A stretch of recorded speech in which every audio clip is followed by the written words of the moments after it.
Hey everyone, ever feel overwhelmed by life's challenges? What if I told you they could be your greatest opportunities? Here are some tips to help you turn obstacles into stepping stones for success. 1. Shift your perspective. View challenges as opportunities to learn and grow rather than as setbacks.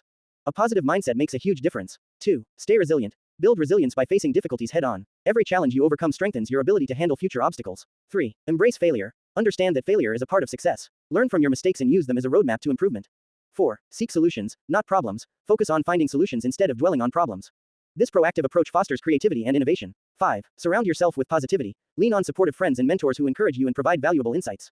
6. Stay flexible. Be open to changing your plans when necessary. Flexibility allows you to adapt and find new paths to success. 7. Set small, achievable goals. Break down big challenges into smaller, manageable tasks.